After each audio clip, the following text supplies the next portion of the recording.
All right, welcome back. It's now 7 minutes. Actually, it's 7 a.m. Karibu sana to the program. My name is Victor Oloo. Being a Tuesday, we talk about matters, people, and politics. And today, let's talk about ethics, leadership, and public trust.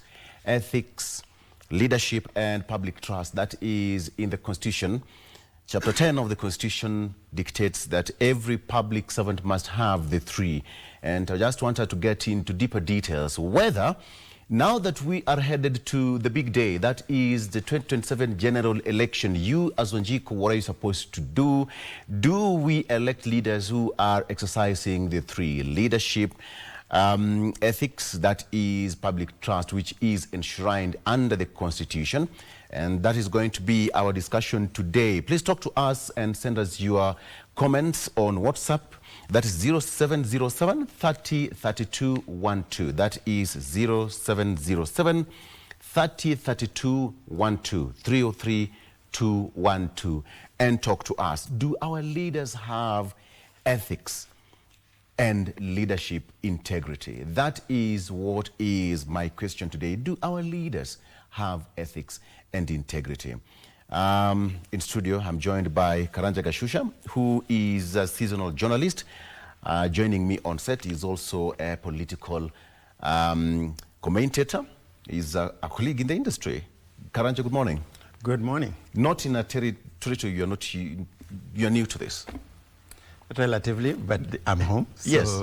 I'm new to the territory in terms of career, in terms of work. But I'm home, so I feel quite at home. Asante sana. Okay. All right. Okay, so I'll take you through the front page of the local dailies. Let me start with the Daily Nation. The Daily Nation talks about billionaire governors. That is on the front page. Billionaire governors. It talks about cases reveal a striking pattern with each type of litigation exposing a different layer of wealth. And the Daily Nation is more of an expose. In corruption trials, the Daily Nation reports, commercial disputes, land battles, and defamation suits, judges have scrutinized multi-million shilling property portfolios owned by current and former governors that had long remained hidden from public eye, illuminating the politicians' financial footprints far more than confidential wealth declaration or mandatory political disclosure ever have. In many cases, the details surfaced not because the county chiefs volunteered them, but because prosecutors, investigators, business rivals, or private litigants placed the evidence before the courts. And the Daily Nation has put some of the names here, starting with former Governor Ferdinand Waititu, Moses Lenol Kulal, of Samburu. We have got former Governor Mike Sonko, former Governor Ivan Skidero, former Governor Hassan Joho, former Governor Okoth Obado, former Governor Wycliffe Ambetsa Oparanya, and the incumbent of Kiambu County, that is Kimani Wamatangi, all of them having different cases, either still pending cases in court or before the EACC, and so much more. So that is also on the front page of the Daily Nation. Still here, something that's of great importance is that 34,000 teachers set for promotions. The Teachers Service Commission has advertised 34,016 promotional vacancies for teachers across public primary schools, secondary schools, and teachers training colleges, opening applications for career advancement in the 2026-2027 financial year. The vacancies span 30 cadres from senior teacher 2 to chief principal. That is a story worth reading. If you're a teacher out there, then this is a story meant for you. Actually, it continues deeply on page 10. I think this is a very important story for you. Now, right, so there's that case of the 21-year-old lady who jumped from the 22nd floor in one of the high-rise buildings in Upper Hill. And the questions are just still coming out, whether it's suicide, it was accident or murder. And the mystery is now shrouding students' fatal fall from 22nd floor. Yeah. not a good way, so to speak. Okay. On the front page of the Standard, Kindiki stripped. That's on the front page of the Standard. Kindiki stripped. The Standard reports. All right. According to the Standard, President William Ruto has dealt Deputy President Kithure Kindiki his biggest political blow yet, stripping him of the powerful intergovernmental coordination docket and handing it to Prime Cabinet Secretary Musalia Mudavadi. Documents obtained by the Standard show Kindiki has lost one of the Deputy President's most influential levels of power, a role previously exercised by both Ruto and Rigathi Gachagua. The move comes as UDA reels from its all-kalau, humiliation, and pressure mounts from within the president's camp to rethink the 2027 ticket amid fears that Kindiki has failed to stem Gachagua's growing dominance of Mount Kenya. Okay. That's on the front page. You can go ahead and read more story for you on the two dailies. Gacuca, let me have the Star, kindly. Sure. The Star talks about Ruto gives out 2 million title deeds in 4 years. States aim to promote economic transformation. That is on the front page of the Star newspaper. Ruto gives out 2 million title deeds in 4 years. Okay. Of course, there's several highlights there of title deeds issuance, as illustrated by the Star newspaper.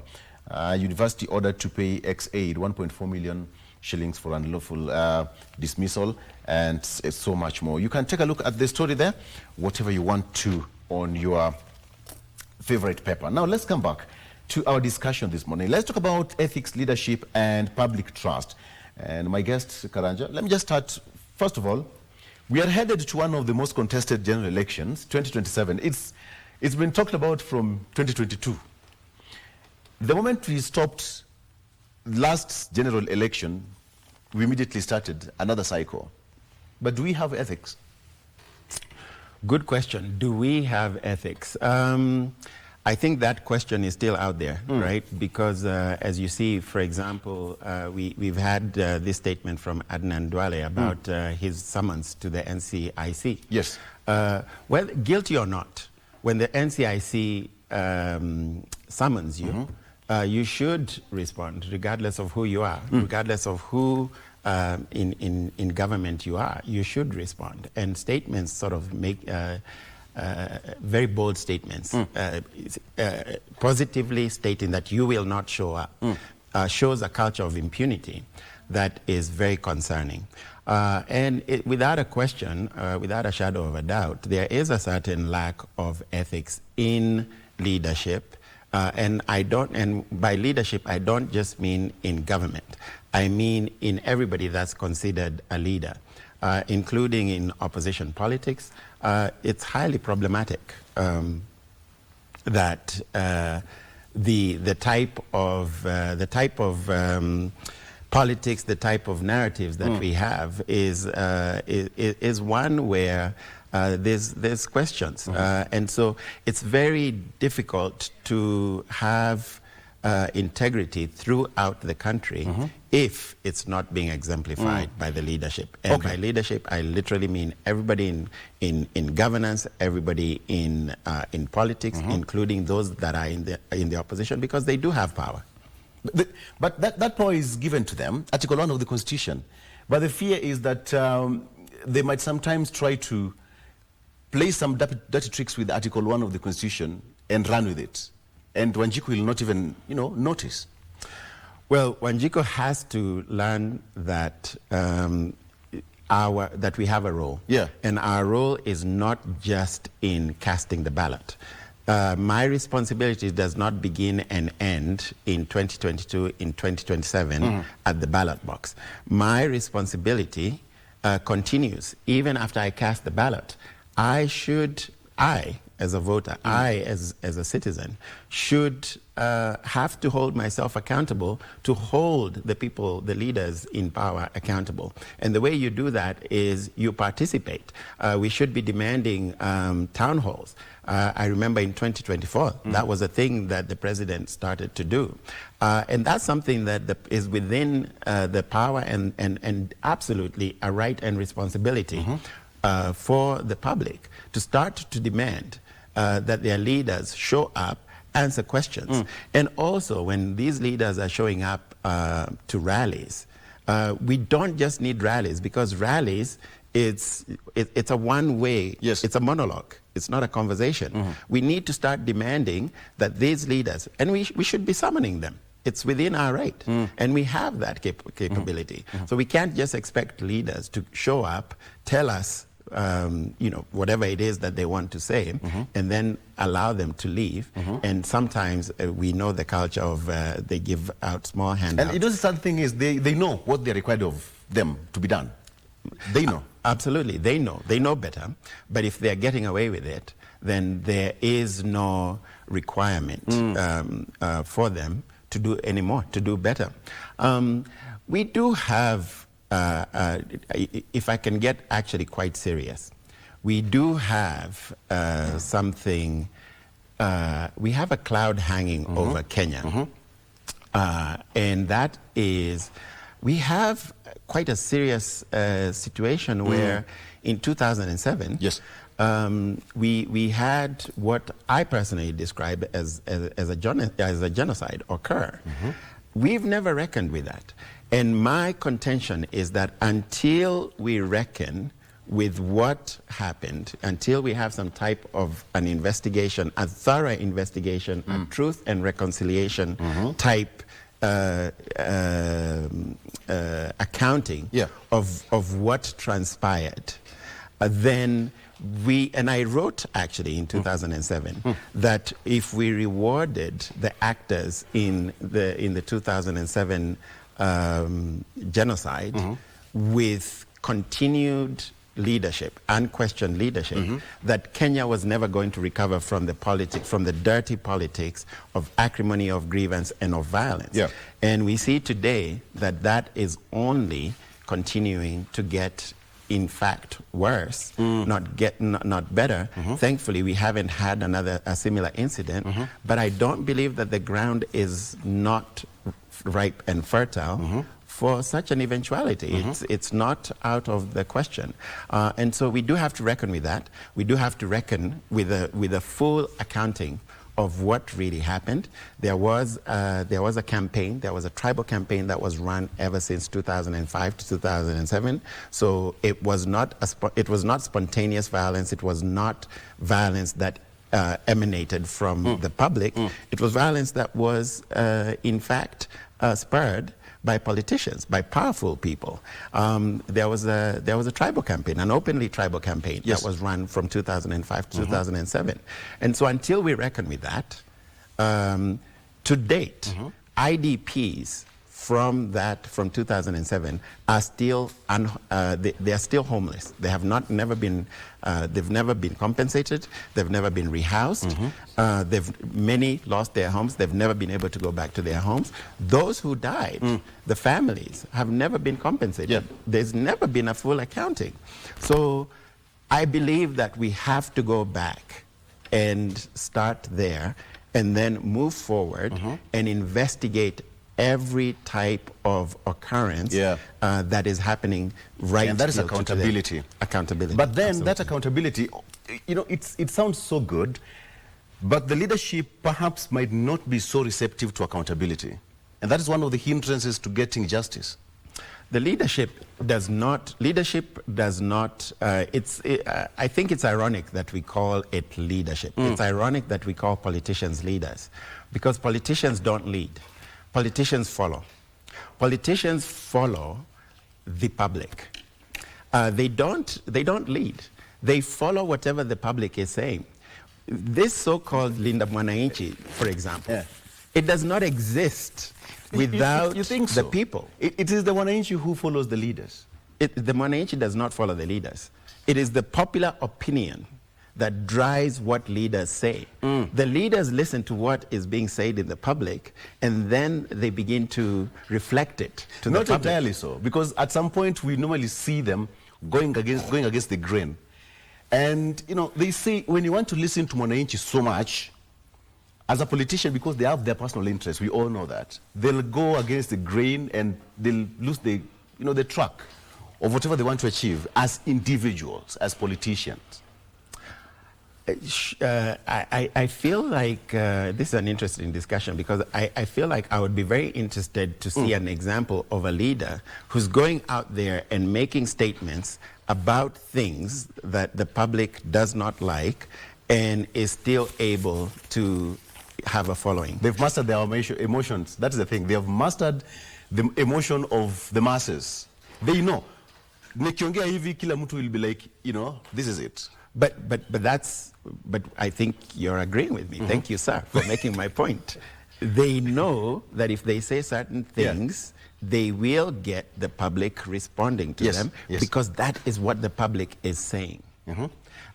Much of what the leaders repeat is what is being said on social media. You'll see it and hear it on platforms, on social media platforms like X, and then you'll see the leaders begin to reflect it to the public. But there's no real, for example, there's no one leader who's out there saying, for example, offering an ideology that is different than what we have currently.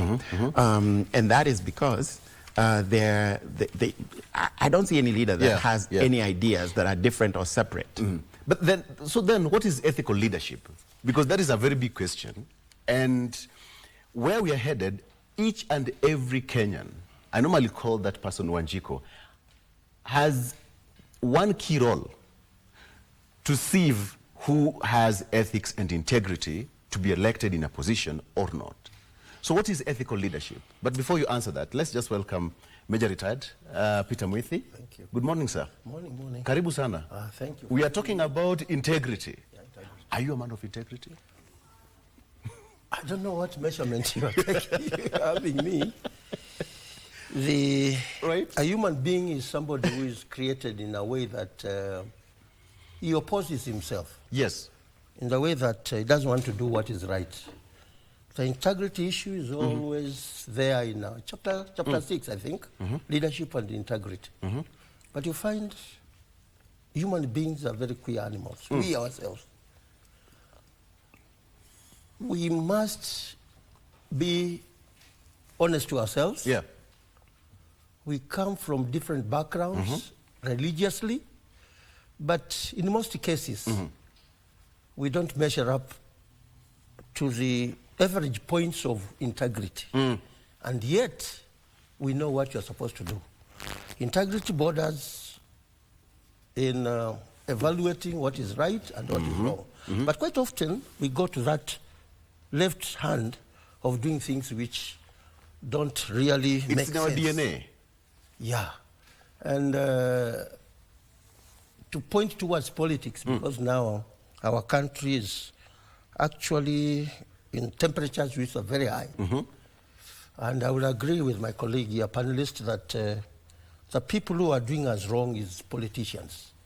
I do not know whether we would have a machine to gauge who holds those political representation. Don't you think we have the machine, Karanja? Don't you think we have the machine with us? We have the machine. The machine is you and me. Let me tell you, my friend. We have 3 books in this country.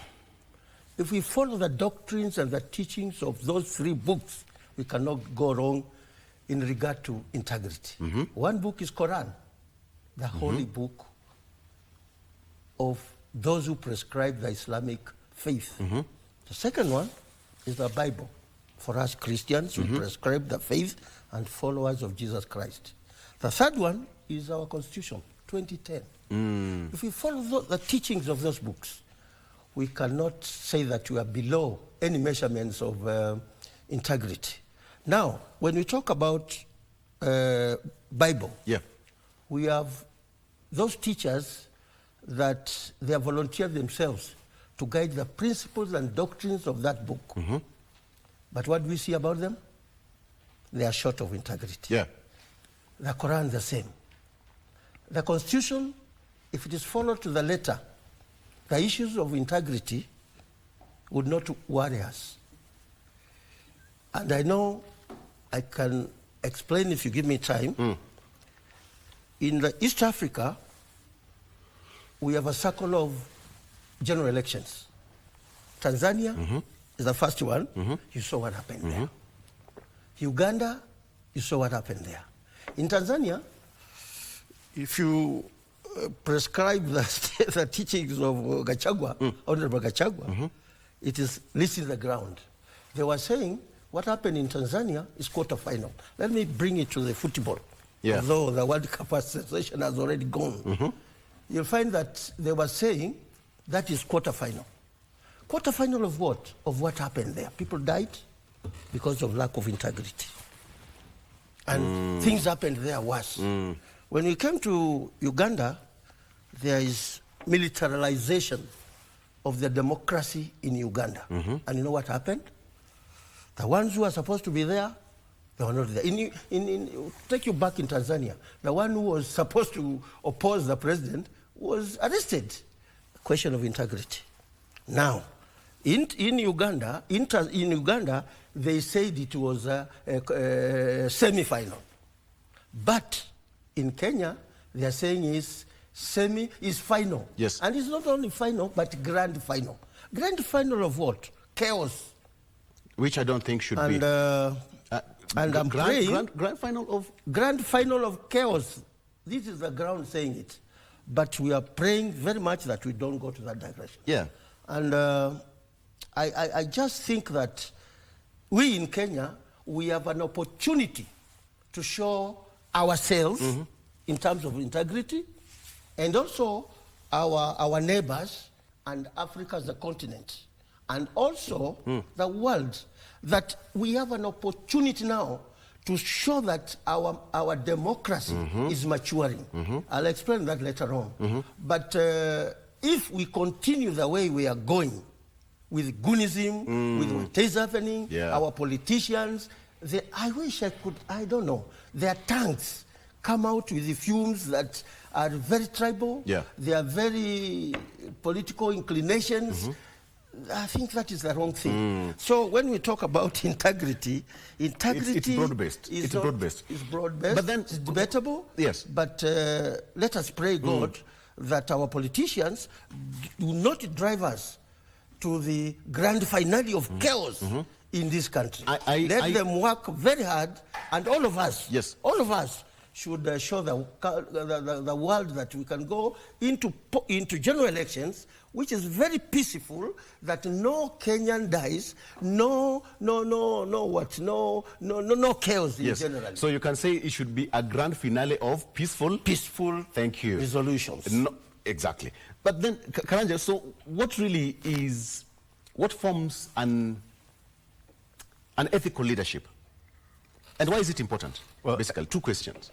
Well, ethical leadership, of course, is very important because it is what, when leadership, the very term leadership means that you're somebody or you're in a situation that should be an exemplary position. You're in a position to offer guidance and show by your own actions. To the masses. To the masses, to the people that listen to you. But that means everybody who has an audience. It starts with us. It starts with absolutely everybody. It starts with us here in this studio. We are in a position where people are listening to us. So we too have a responsibility with our utterances. We have a responsibility not to make claims that are not substantiated. We have a responsibility not to be suggesting, for example, I personally, I would push back on this idea that Kenya is going to be a grand finale, because what is that based on? What evidence is there that the Kenyan election is somehow going to be more chaotic or more violent than the Ugandan election or the Tanzanian We've just corrected election? that with the measure that it's going to be A grand finale of peace. So let's of be super elections. I agree. So we are going to stand on a higher pedestal. Right. So let's stand holding ourselves accountable right here on this table and make utterances that are based in fact, that are based in evidence, not based in conjecture. I'll tell you, you asked what is the yardstick. We do have a yardstick. We choose not to use it. We choose not to use it. I asked an AI platform in June 2025, so it's not even for this appearance. List former governors of counties in Kenya that have a good track record that excludes scandals and allegations of corruption. Are we doing that? Are we examining those leaders, political leaders in our country that are devoid of allegations of corruption and wrongdoing? And this is an interesting response because it says to me, unfortunately, most of the publicly available sources focus on governors who've been implicated in scandals rather than those with clean records. Are you trying to say what's on the front page of the Daily Nation? Yes. So that's problematic.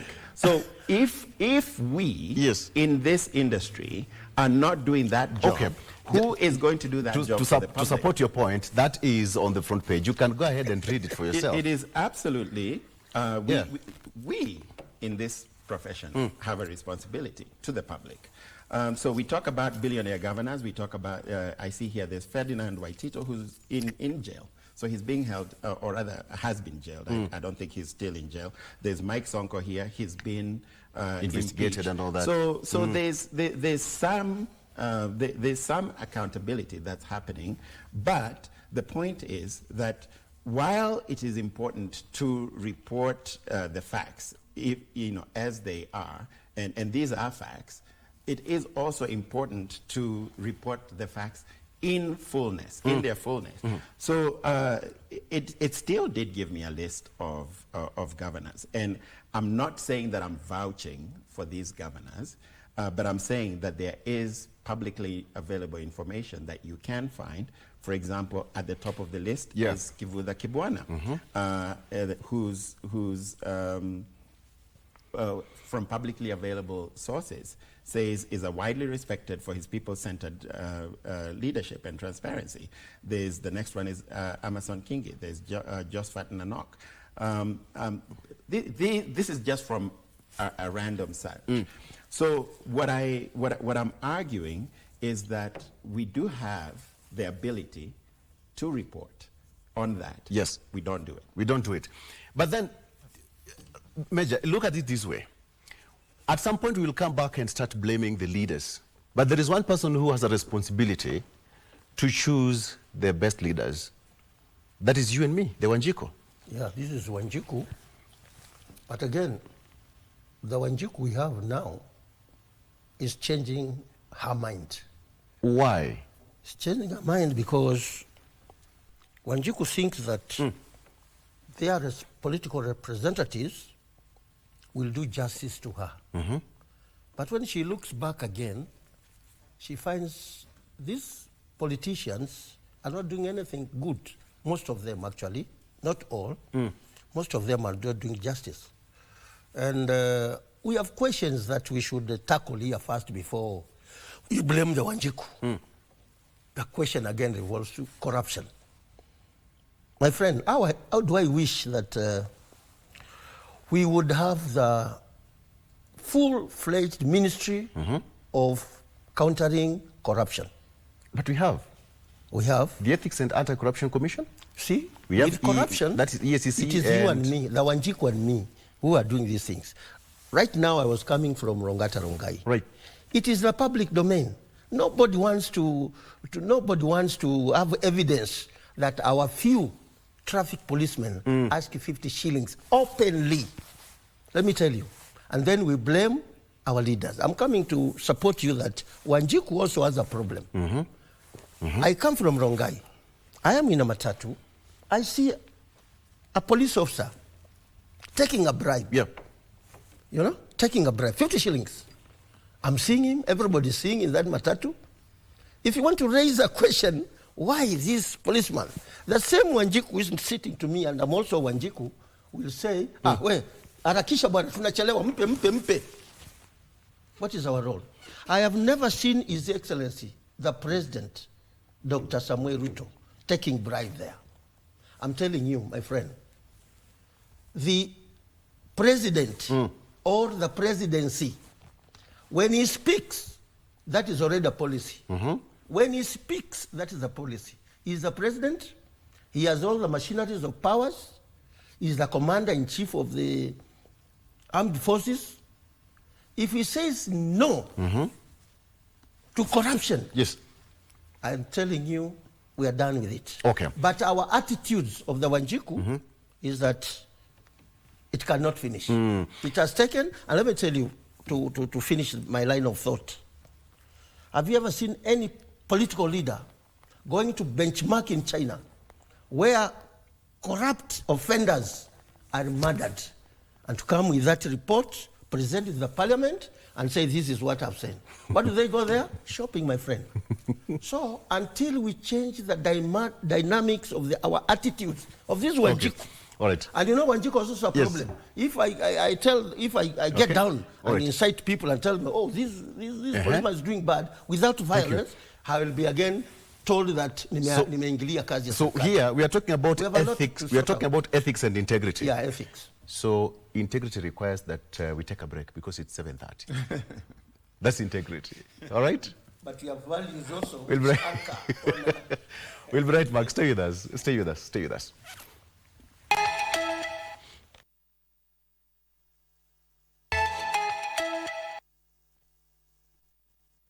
All right, welcome back. Okay, still in the discussion. Today we are talking about integrity and matters to do with the personal, that is ethics. And we are here because we are headed towards one of the seasons that Major Retired would call the grand finale in East Africa. The grand finale in elections. And Kenya elections, it's one of the, it's the sweetest. There's a lot of excitement and, opposition is there. Kenyans are speaking their mind. Thanks to the new constitution that we have, Karanja, the question I wanted to ask all of you, so in all these things, there is one thing that we should not forget. That is called transparency. I would imagine that as an elected leader, you act with the utmost sense of transparency to Wanjiku, because Wanjiku has given you that role so that you can go and represent him or her. So how does lack of it affect public trust? Of course it affects public trust because if the leadership is not doing what is expected of them, then what we are left with is more than just disappointment. It is a state of affairs where where the country is not being represented. Okay. It's interesting that you bring up the new constitution because I'm not a big fan of the new constitution. Maybe you just go to Major first. No. Something is going to be sorted out on your mic. Kindly, apologies for that. So you can also just speak it on that. Lack of transparency. You can just speak on that. How does it affect public trust? I started saying that when we elect our representatives, we have hope that they'll do good to us. Yes.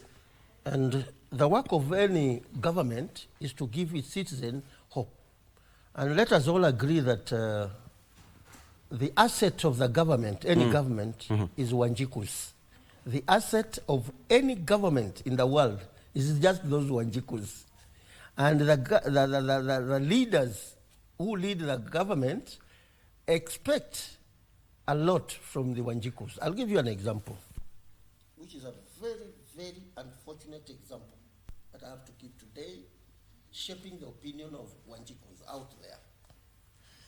There is this finance bill, which people rejected and rejected and rejected. Our representatives from the National Parliament, they knew Wanjiku did not want that. But they rejected. They lacked ethics. They lacked values. They closed their ears. Until that time, We elderly people were in slumber. We are sleeping. We are sleeping. But our youth rose up and said, we don't want this constitution. What happened? We lost lives. We lost property. We lost faith in all those who said yes to this. I wish, it's not politics. I'm not inclined to any political party. How I wish the names of those politicians, Karanja, they could be displayed in billboards in our counties so that we know this guy refused to listen to the words of Wanjiku because they are letting us down. I'm telling you, frankly speaking, there's nothing wrong with our constitution. Any constitution will grow with amendments. But the problem is our political leaders. And Wanjiku also has a share of blame there. The thing we should stay here, which is going to shape the opinion of our people, is to tell them as we go to our election, take your vote. Your vote, Wanjiku, is your strength, is your voice. If you take that vote, don't put it in the pocket. Go on 10th of, is it August? Yes. 2027. Yes. Go there. You're alone in that booth. You have already seen Karanja here. He's a man of integrity, or he's not a man of integrity. Do away with him. Whether he gives you something or he doesn't give. After all, the talk of the town is what happened in Oloo.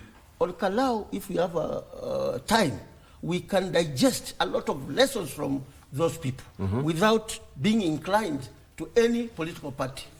So I think the problem is Wanjiku himself. And it is the work of the government and stakeholders to educate Wanjiku the power of that vote that she has. Understand? Okay. But do we see the civic education? What we see is people, like now we have these problems. Have you ever seen any political leader having a political rally to tell the Wanjiku that we are going to an era which is so dangerous? Let us stop goonism. Let us follow the rules. Let us be ethical, upright. Have you seen anybody? The interests are very different from the interests of Wanjiku. My question is directly, Major, what does transparency play in public trust? Transparency. I've answered you. Yeah. The transparency is a wide subject. Yeah. I'm telling you, the representatives of those who okayed yes to that, they don't have transparency. Yeah. They don't. And most of politicians, I'm sorry to say that, and I don't wish to be even one of them, and we need them again, is that they cross the red line of Wanjiku. They have always in time, in memorial, crossing the red line of Wanjiku. This means not doing the right thing that Wanjiku chose them to go and represent them in those houses. Instead, they come back and become what I could say self-centered.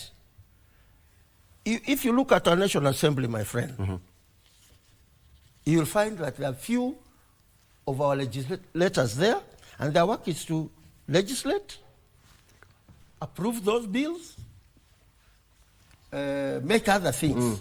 But you find it's almost empty. And what they say is that they are with the Wanjiku and the ruler. Right. You go to the ruler, you don't find them. Okay. And they send money to be represented by their personal in times of mazishi and all other things. So they have to, Wanjiku has to look for somebody who is transparent. Oh, okay. Karanja, go ahead. Yes, I started to say I'm actually not a big fan of the 2010 Constitution. You'll be surprised to learn. Why? The reason for it is because, as you're aware... It's a beautiful document. It is a beautiful document. We are told it is one of the best constitutions in the world. Yeah. We know that it is one that is actually very similar to the United States Constitution. I do happen to live in the United States, or spend a lot of time in the United States. And the problem with that constitution, as I see it, is that it was actually based on a copy-paste almost of a constitution, the United States Constitution, that was never meant to be representative of the people, that gives the illusion of freedom and power to the people. It gives you the freedom, for example, there's the Bill of Rights, it gives you the freedom to criticize your elected, so as we see here in the top cover. So you get to write and say anything, and that gives you this illusion of freedom. However, in reality, what happens, because of the way this constitution is laid out, all of the power actually lies in the legislators. We cannot append, we cannot amend the constitution, for example. We cannot make amendments to the constitution without a referendum, a public referendum, and we've had public referenda before, but then even after those referenda are had, they then have to be they then have to go to legislators. They have to go to county legislators. They have to go to the MCAs. They have to go to the governor. Then they have to come to the national government. They have to, the parliament would have to accede to it. The Senate would have to accede to it. And so what we are left with is a constitution that grants so much power to these people, because unless we get a 2/3 majority, we cannot get a change. So if, for example, we want to hold these legislators accountable, we cannot hold them accountable, because even if we succeed in holding referenda, it's still up to them to accede to what referenda we hold. Yes. This is the reason why I say that this constitution is not representative and never was meant to be. And I'll use the example of the United States, which is very similar to here in Kenya. For example, in the United States, they have the so-called electoral college, where the president is elected by states, not by popular vote. In addition to that, you have the Senate, very similar in Kenya, where you have 2 senators for each state, just as we have a senator in each county. But those senators do not represent an equal number of people. So, for example, in the case of California, you have a state of 40 million people and a state like Wyoming with less than 1 million people. Both of them are represented by 2 senators each. We have the same situation in Kenya, where we have 47 senators. Some counties, Lamu has 150,000 people. You have counties in Northeastern that have 100,000 people. They get a senator. The old constitution that we had, I'm not saying that it was perfect, but at least in that dispensation, every member of parliament represented an equal number of roughly equal number of, and that's representative government.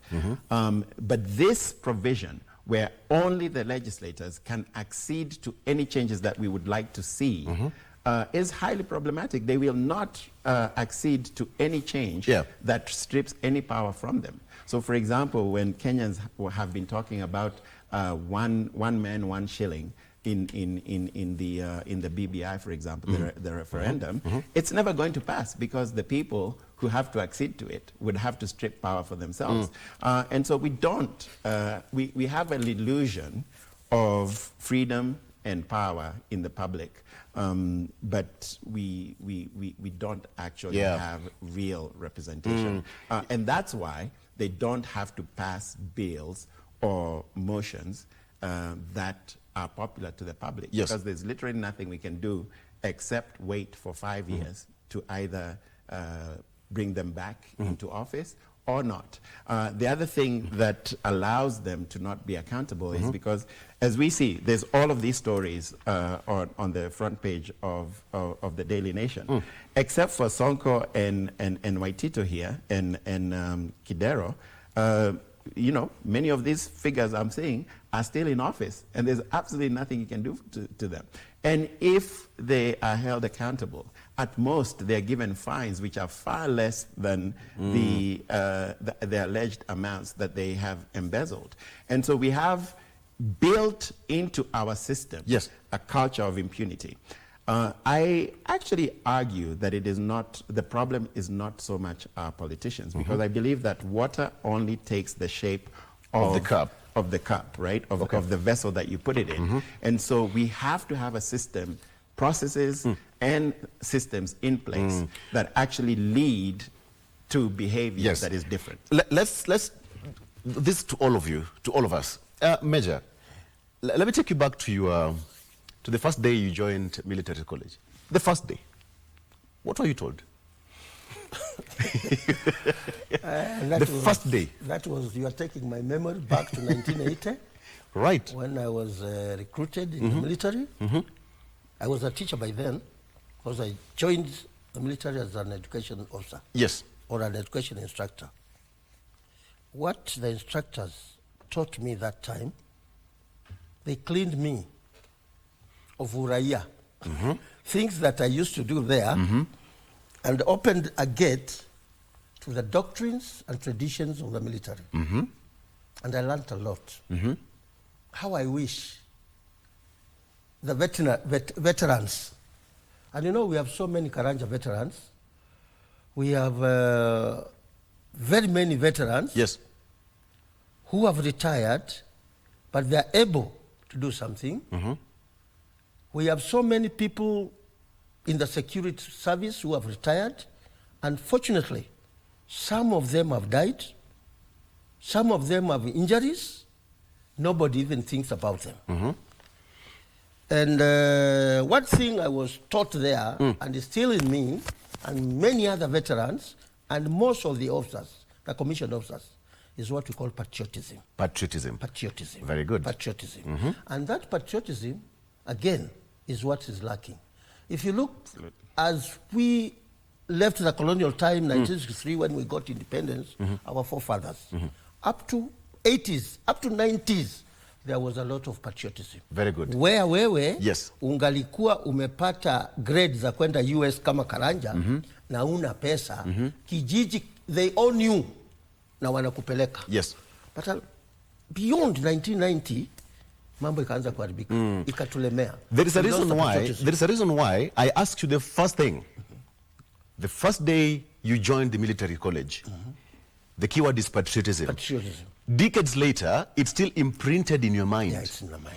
The question why I'm asking this, if that was implanted in your DNA, right now it's part and parcel of your life, all right? Do we think that as Kenyans we are patriotic enough that we are able to steer this country through the leadership that we elect? We are headed towards election in under 10 months. Go ahead. Okay, let me tell you one thing. There are so many Kenyans, many of them, who are patriotic. But then, as Karanja said, our system and our institutions are breaking the heart of patriotism in them. Deliberately? Deliberately or deliberately, it's debatable. But I'm telling you, without a lot of confusion, there are so many Kenyans in this country who are very, very patriotic. Very, very patriotic. And you have touched the military. I'm not a spokesman of the military, but let me tell you one thing. I'll give you an example where I'm saying most of the military personnel are very patriotic. Yes. There is that area of money, and everybody, Karanja, likes money. But I'm telling you, in my case, I chose to be a teacher out of my own choice. But I chose to be a military officer to represent my people where I came from. I was a young man. I wanted adventure. And I got it from the military. With military personnel, we are taught so many things.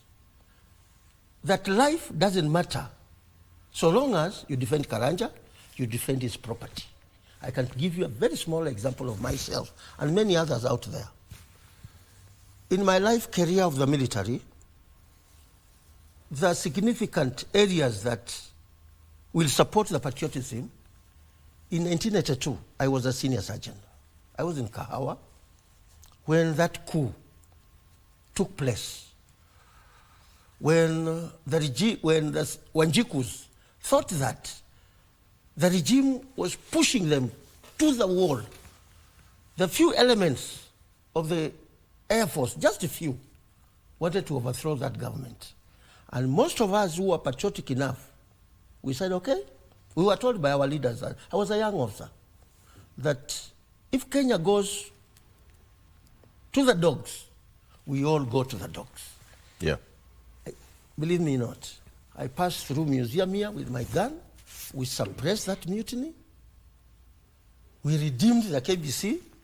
We brought Ms. Mo here with a trembling voice that sasa serikali iko sawa sawa. we do not know what would have happened. Those who wanted to overthrow that government, I do not know whether we could be having a better, but I think it was God, and then we came back again. Now, with patriotism again, I was chosen by United Nations to go and represent Kenya as a military observer in a country that was fighting, Eritrea and Ethiopia. We stayed for, what we went through, I cannot tell you. Lastly, I went to Rwanda for 1 year to teach the Rwandan military so that they can come to a certain level to be accepted to offer peace support in Sudan. We did that. And my last mission, Karanja, I'm one of those who captured Kismayu. What we went through there, I can tell you, Karanja, it is on 3 bases. One is God, who is in heaven. Second is discipline of the forces, which is lacking to our institution. Thirdly is our professionalism. I thank, even I pray for those who are in there. We went through hell. But why? Because we defend our country.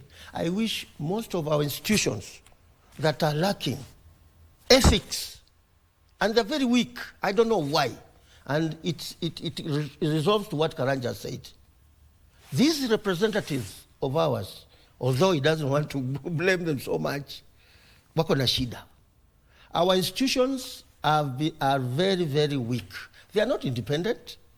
If you are chosen as a police traffic officer of manning the dignity and ethics of the police, and I'm sure they are taught, I'm not blaming them. 95% of the police force, very good. Just a few elements, including their leaders, they are not doing right. 2, they are not patriotic enough to our country. Why should a policeman surely ask for 50 shillings? He has a salary. These other Kenyans don't have the privilege of that job. It hurts me. Let me tell you honestly. I'm not afraid. Okay. It hurts me. When you hear that, there is a reason why I ask you that question, and you brought about the issue of discipline and patriotism, and you talk about the institutionalism of having the institution having structures. Yeah. Karanja, that's why I was quiet, because I wanted him to give us a background of how we are supposed to be, even as a nation, so that we can replicate the same. When we don't have discipline, when you don't have focus, and you don't have structures in an institution, it's more of a resemblance of a country. Absolutely. I believe that our leaders, or the followers of the people, as I really refer to them, politicians are not leaders, as I said earlier. Yeah. I do not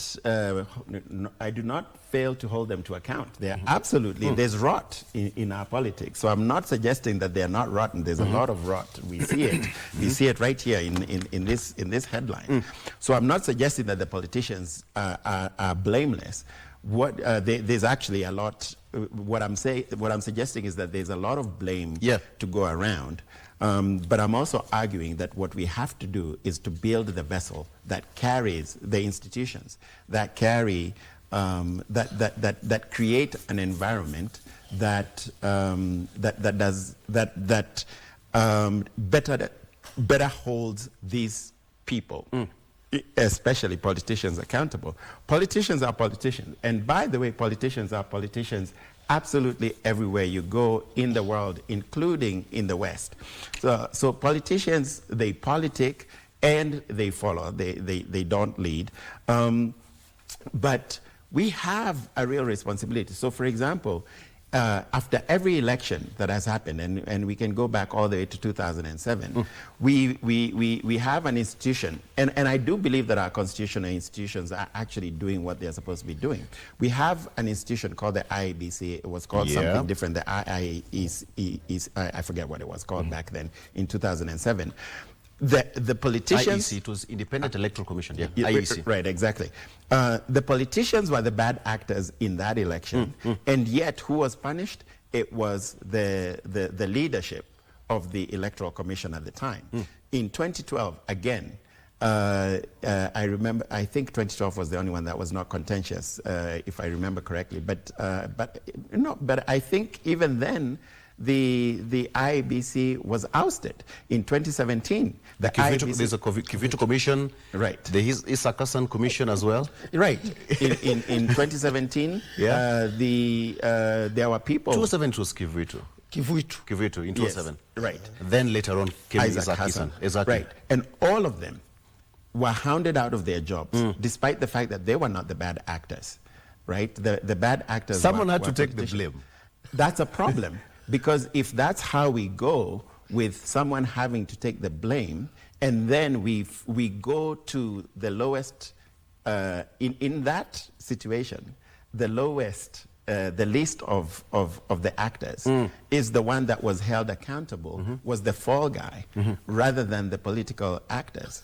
And so that is problematic.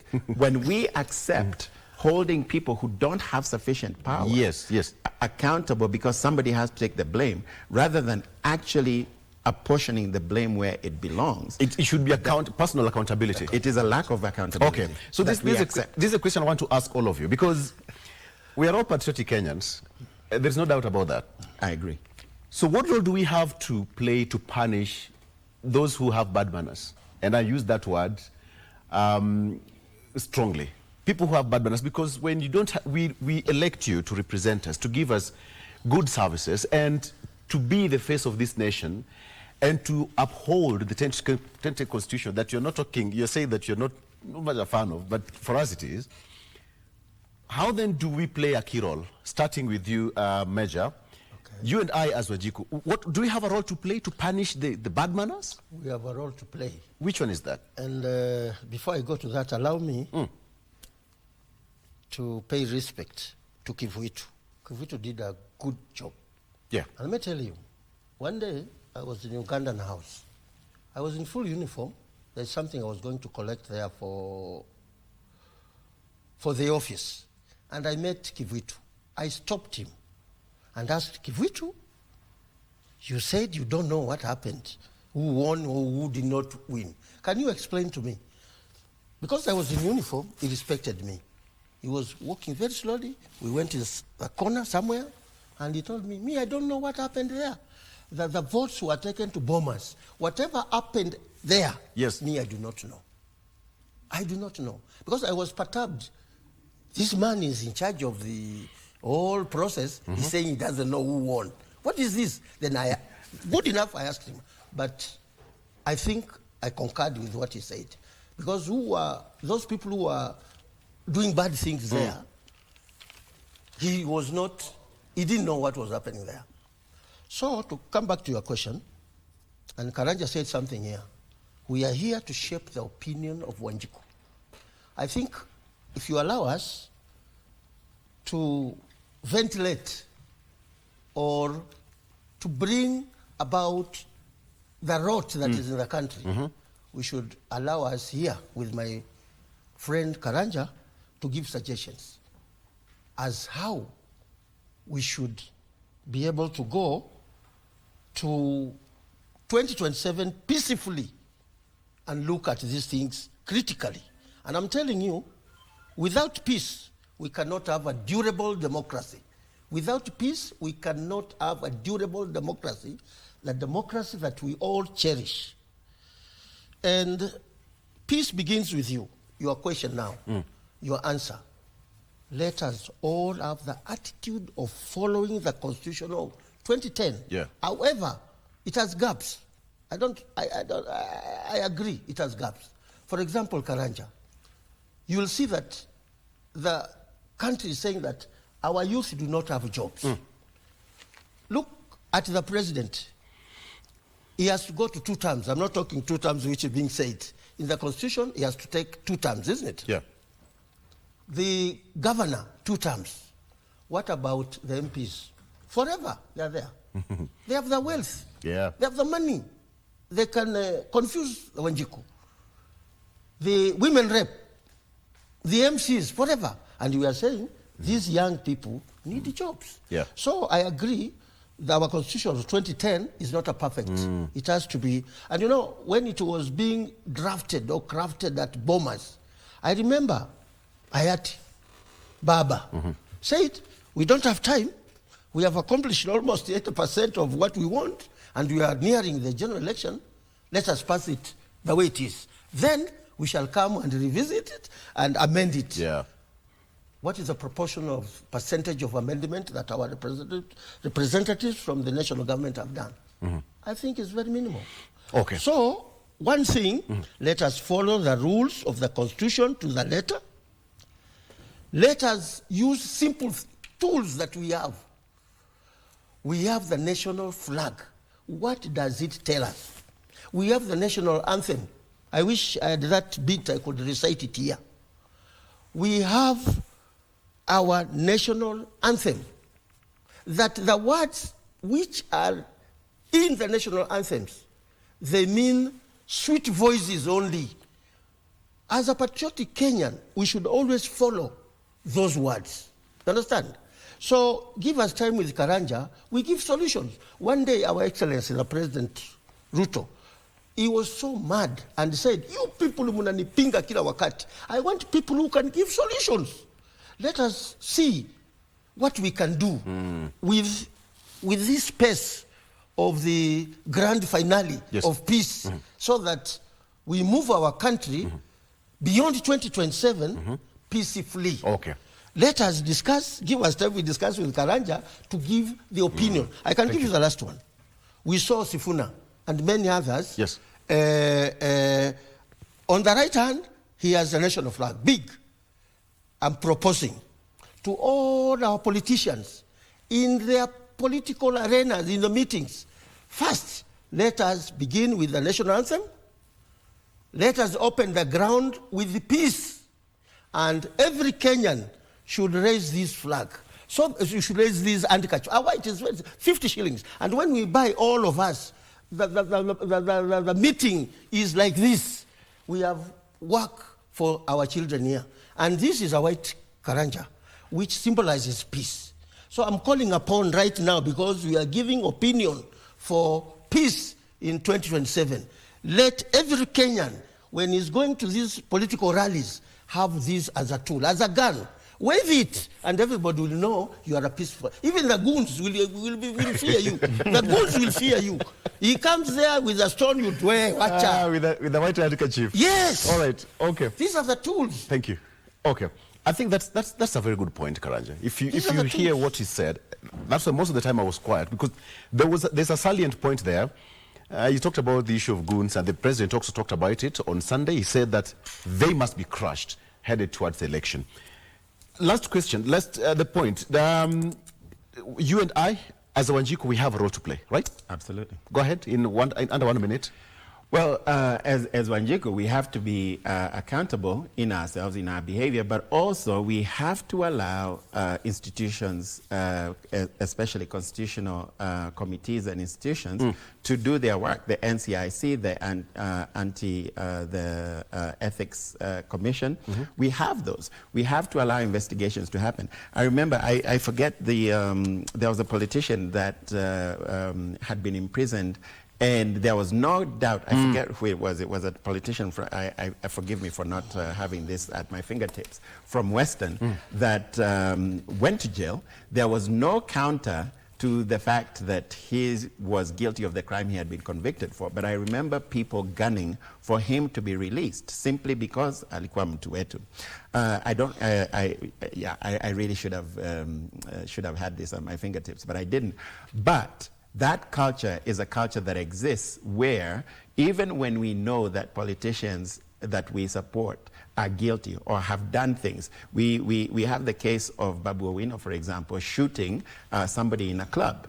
And as far as I can tell, there has been no accountability for that. This is something that happened in the public domain.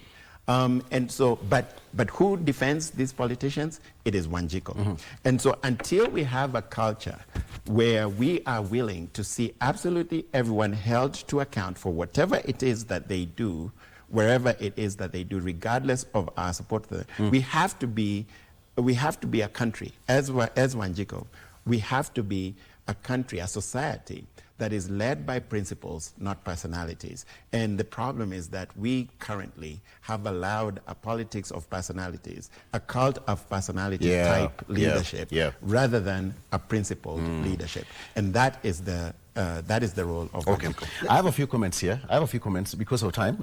Just 1 minute, Major. I have a few comments here from our viewers. One of them is saying that the integrity of our leaders is only on paper. Mostly when seeking for those posts, they present themselves very well. But after they get them, the integrity is gone. Another one says that, good morning, KBC. I think politics and politicians on matters, ethics, leadership, and public trust relies significantly on our culture. On our culture. That's why people look to their politicians on a perspective of how they understand them.